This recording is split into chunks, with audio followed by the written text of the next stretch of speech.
बिस्मिल्लाहिर्रहमानिर्रहीम। अस्सलाम वालेकुम डियर स्टूडेंट, मैं मोहम्मद मोहसिन और आज हम लोग सेकेंड ईयर केमिस्ट्री का चैप्टर नंबर 8 और उसका लेक्चर नंबर 23 स्टार्ट करेंगे।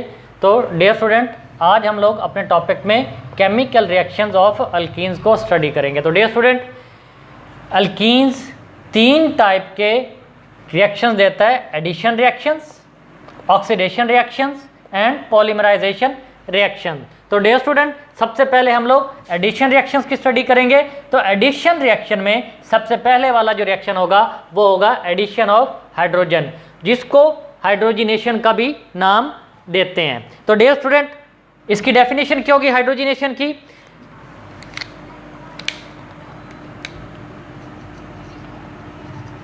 Hydrogenation is a process in which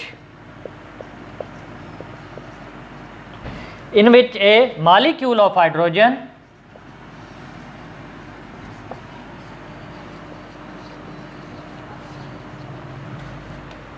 is added to an alkene in the presence of a catalyst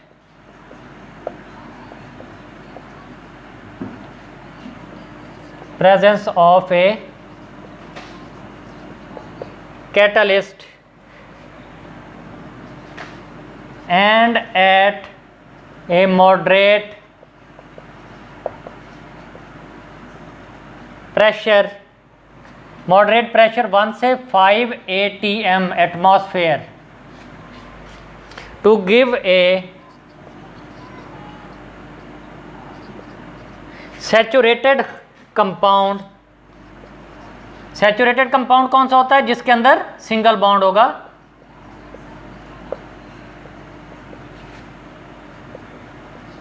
compound is called hydrogenation.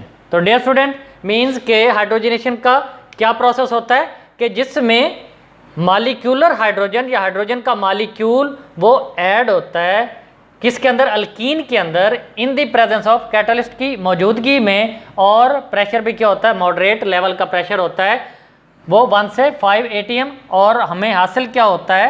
वो सैचुरेटेड कंपाउंड हासिल होता है। तो dear student, इस हाइड्रोजिनेशन को कैटालिटिक हाइड्रोजिनेशन भी बोलते हैं, क्योंकि हाइड्रोजिनेशन जो टेक्स प्लेस हो रही है in the presence of catalyst हो रही है। तो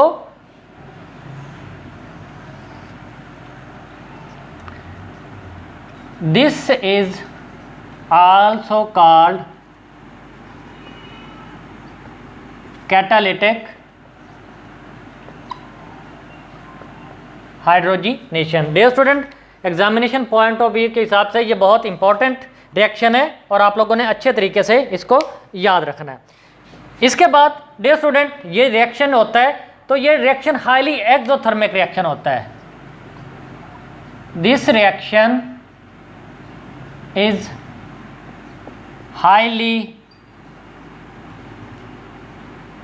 exothermic, means during this reaction बहुत ज़्यादा अमाउंट में हीट इवॉल्व होती है, खारिज होती है। तो जब हीट इवॉल्व होगी या खारिज होगी ड्यूरिंग हाइड्रोजिनेशन, तो इसको कहेंगे हीट ऑफ हाइड्रोजिनेशन। तो इसकी क्या डेफिनेशन होगी?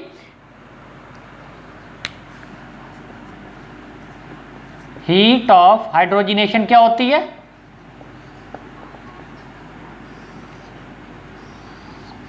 इसकी क्या डेफिनेशन होगी? The amount of heat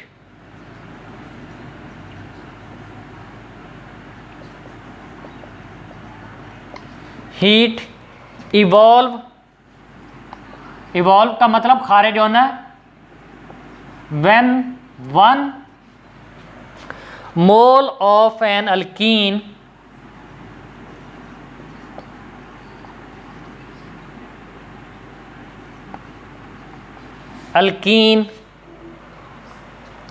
is hydrogenated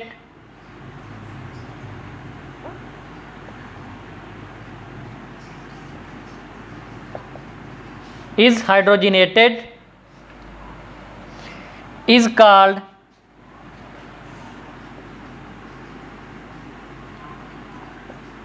heat of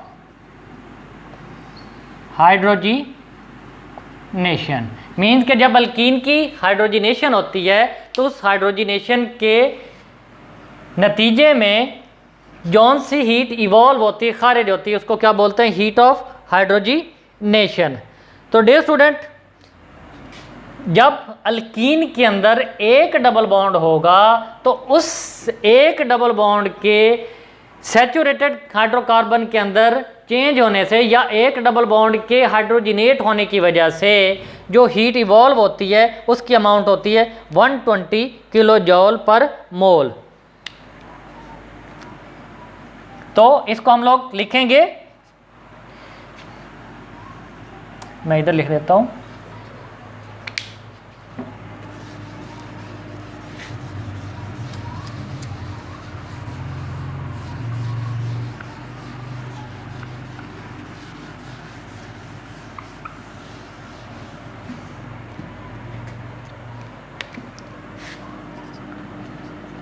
the heat of hydrogenation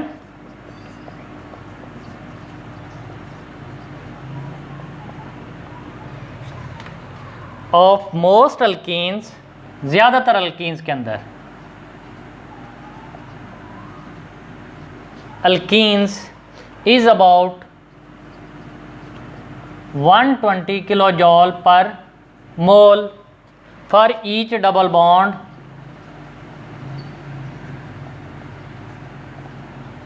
present in it. एक डबल बॉन्ड के नतीजे में कितनी अमाउंट ऑफ हीट इवॉल्व होगी? 120 किलो जॉल पर मोल। और इसी अमाउंट ऑफ हीट से ही आप लोग डिटरमिन कर सकते हैं कि अल्कीन के अंदर कितने डबल बॉन्ड हैं। अगर तो 120 किलो जॉल पर मोल आप लोगों को हीट मिलती है तो इसका मतलब है एक डबल बॉन्ड होगा। और अगर आप लोगों को 240, 120 का डबल 240 किलो जॉल पर मोल एनर्जी मिलती है तो इसका मतलब है अल्कीन के अंदर क्या होंगे? दो डबल बॉन्ड मौजूद होंगे। तो जो कैटलिस्ट हम लोग यूज़ करते हैं, दी कैटलिस्ट हाइड्रोजिनेशन के अंदर, वो होता है प्लाटिनम, पलाडियम एंड रेनी निकल। Catalyst are used platinum, palladium and Raney nickel। अब प्लाटिनम ये भी मेटल है, पलाडियम ये भी मेटल है, रेनी निकल क्या होता है? ये अक्सर डेफिनेशन शॉर्ट क्वेश्चन में आ जाती है, डिफाइन रेनी निकल। तो आप लोगों ने इसकी डेफिनेशन अच्छे तरीके से याद कर लेनी है।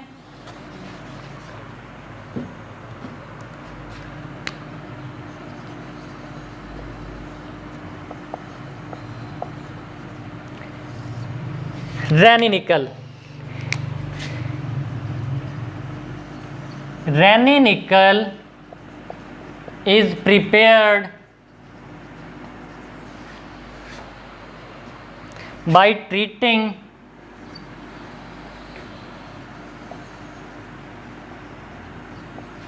निकल एल्यूमिनियम अलॉय। निकल भी मेटल है, एल्यूमिनियम भी मेटल है, तो दोनों मेटल्स का जो मिक्सचर होता है उसको हम लोग क्या बोलते हैं? अलॉय। तो निकल एल्यूमिनियम अलॉय, निकल एल्यूमिनियम अलॉय को ट्रीट किया जाता है किसके साथ? Caustic soda. कास्टिक सोडा क्या होता है? Sodium hydro oxide. तो इसके नतीजे में जो निकल हासिल होता है उसको क्या बोलते हैं? रेनी निकल। तो इसका रिएक्शन क्या होगा कि हम लोग निकल एल्यूमिनियम अलॉय लेंगे, ये अलॉय होता है, और इसकी ट्रीटमेंट करवाएंगे किसके साथ? Sodium hydro oxide. ये किस फॉर्म में होगा? सॉल्यूशन की फॉर्म में होगा। इसको पहले पानी के अंदर सोडियम हाइड्रोक्साइड को डिसॉल्व करेंगे और फिर उस सोडियम हाइड्रोक्साइड के सॉल्यूशन को ट्रीट करवाएंगे निकल एल्यूमिनियम अलॉय के साथ। तो हासिल क्या होगा? निकल। इसको ये होता है रेनी निकल। साथ में NaLO2 सोडियम एल्यूमिनेट, NaLO2 ये होता है सोडियम इल्यूमिनेट, और साथ में आप लोगों को हाइड्रोजन गैस हासिल होती है, और बैलेंस करने के लिए ये 3/2 से इसको क्या किया जाता है, मल्टीप्लाई किया जाता है। तो डियर स्टूडेंट, ये रैनी निकल की जब भी डेफिनेशन है आप लोगों ने ये डेफिनेशन और साथ में ये रिएक्शन लिखना है, तब आप लोगों को ये पूरे नंबर मिलेंगे। अब रैनी निकल से बहुत सारे क्या सैचुरेटेड हाइड्रोकार्बन हासिल किए जाते हैं, मींस के हाइड्रोजनेशन का प्रोसेस किया जाता है विद अल्कीन। मीन के प्लाटिनम बहुत महंगी मेटल है, इसी तरीके से प्लाडियम वो भी कॉस्ट में ज़्यादा होती है, रैनी निकल ज़रा सस्ता होता है, इस वजह से ये कैटलिस्ट ज़्यादातर यूज़ किया जाता है। तो most of the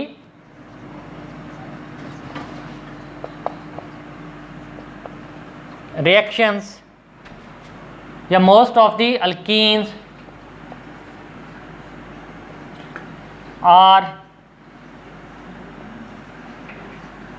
hydrogenated in the presence of nickel, Raney nickel catalyst.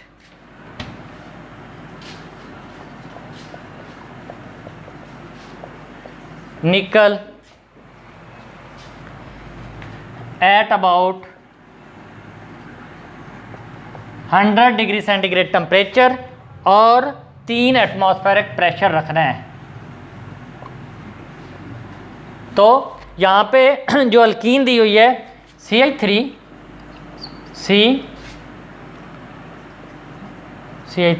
ये यहाँ पे CH है,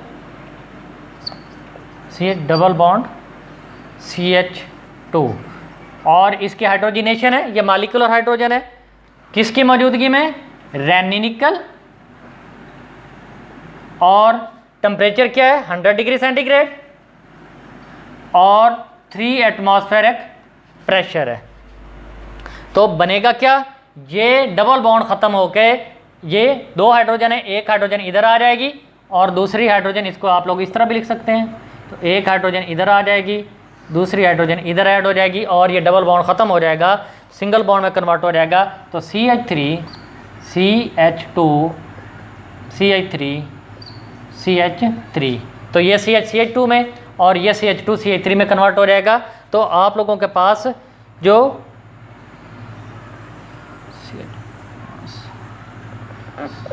ये सॉरी मैं कार्बन ज़रा थोड़ी लिख के आऊँ, CH आगे ये CH2 और ये CH3, तो ये क्या होता है, इसको हम लोग आइसोपेंटेन भी बोलते हैं क्योंकि 5 कार्बन है और सेकंड लास्ट कार्बन पे मिथाइल ग्रुप है, आइसोपेंटेन, या फिर 2 मिथाइल ब्यूटेन भी इसको लिख सकते हैं। तो आइसोपेंटेन या फिर 2 मिथाइल ब्यूटेन।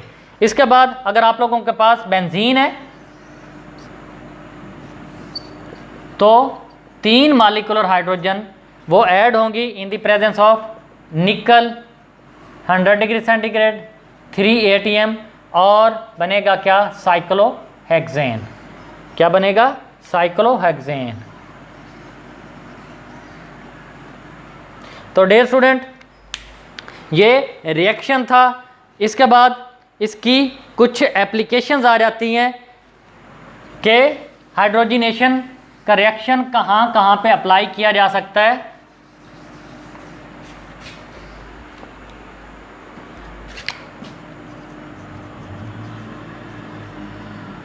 एप्लीकेशन ऑफ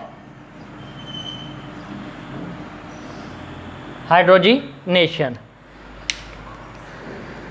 तो इसको हम लोग कैटालिटिक हाइड्रोजनेशन भी कह सकते हैं। तो एप्लीकेशन भी आप लोग इसको कह सकते हैं, यूजेज ऑफ हाइड्रोजनेशन भी कह सकते हैं, या फिर आप लोग इसको इंपॉर्टेंस ऑफ हाइड्रोजनेशन भी बोल सकते हैं। कुछ भी आ जाए तो आप लोग लिखेंगे, क्या लिखेंगे, catalytic hydrogenation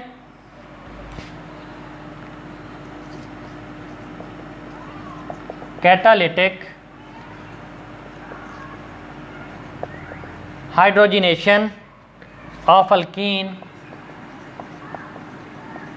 is used in the laboratory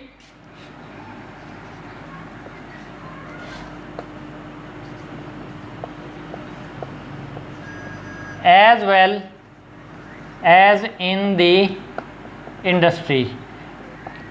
industry के अंदर भी कैटालिटिक हाइड्रोजनेशन ऑफ अल्कीन का प्रोसेस होता है, इसी तरीके से लेबोरेटरी के अंदर भी होता है।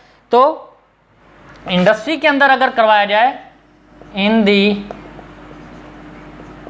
इंडस्ट्री इट इज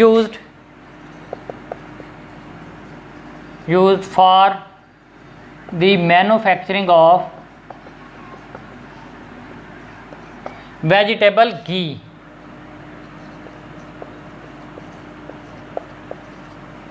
के जब कुकिंग ऑयल को क्या किया जाता है, वो हाइड्रोजिनेट किया जाता है इन द प्रेजेंस ऑफ रेनी निकल, तो वो ऑयल किस में कन्वर्ट हो जाता है, वेजिटेबल घी के अंदर। Ghee from vegetable oil.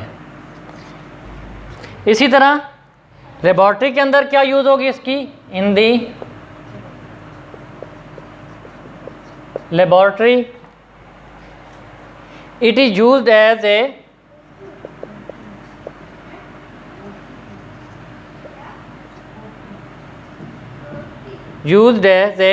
synthetic method। Synthetic का मतलब होता है बनाना, man made, synthetic method as well as analytical tool as the reactions in generally quantitative means के लैब्स के अंदर हम लोग कैसे देख सकते हैं कि अल्कीन के अंदर एक डबल बॉन्ड है या दो डबल बॉन्ड है। वो हम लोग लैब के अंदर हीट ऑफ हाइड्रोजनेशन से देख सकते हैं कि 120 किलो जॉल पर मोल हासिल हुई है, तो क्या होगा, वो एक डबल बॉन्ड होगा। तो इस क्वांटिफाई कर सकते हैं डबल बॉन्ड की। तो tool as the reaction is generally